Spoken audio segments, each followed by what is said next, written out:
ঈদ পরবর্তীতে নতুন আরো একটি ক্লাস নিয়ে হাজির।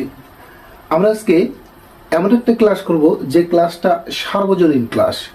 আমরা কত রকমের সংখ্যা নিয়ে আলোচনা করেছি, সংখ্যার মাধ্যমে আমরা অনেক কিছু জেনেছি, কিন্তু আজকে আমরা দেখব এই সংখ্যাটা আমরা কেন বা কিভাবে ব্যবহার করি বা লিখি। আমরা প্রত্যেকেই আমরা কিন্তু সংখ্যাগুলো চিনি, মানে স্বাভাবিক যে সংখ্যাগুলো আছে সবাই স্বাভাবিক সংখ্যাগুলো কিন্তু চিনি, কিন্তু কেন 1 2 3 4 5 6 7 8 9 এই যে সংখ্যাগুলো আছে, এই সংখ্যাগুলো আমরা কেন এভাবে লিখি ওইভাবে লিখি। যেমন এখানে আমি যদি তোমাদের দেখাই যে 1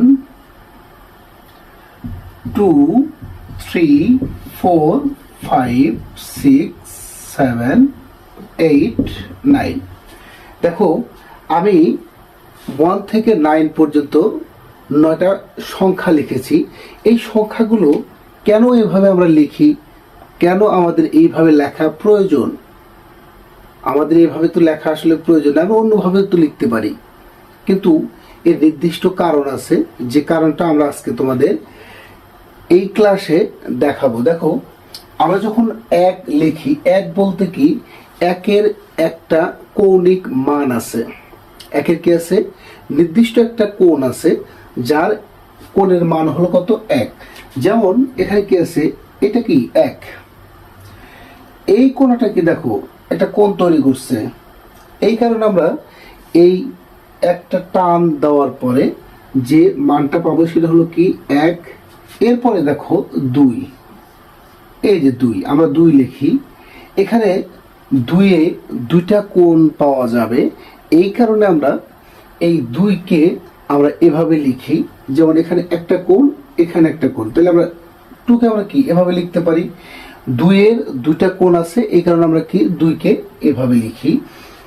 এরপরে আছে 3, দেখো 3 মানে কত, 3, এই 3কে আমরা এভাবে লিখি। কেন লিখি, এখানে একটা কোণ, এখানে একটা কোণ এবং এখানে একটা কোণ, মোট কোণের পরিমাণ কয়টা আছে, 3টা আছে, এই কারণে আমরা 3কে এভাবে লিখি। এরপরে আছে দেখো 4, 4 এর কয়টা কোণ আছে, 4টা কোণ, এই একটা কোণ, এই একটা কোণ, এই একটা কোণ, এই একটা কোণ, মোট কোণের পরিমাণ কয়টা, মোট কোণের পরিমাণ হলো 4টা, এই কারণে আমরা 4কে এভাবে লিখি। এরপরে দেখো 5 যদি লিখি 5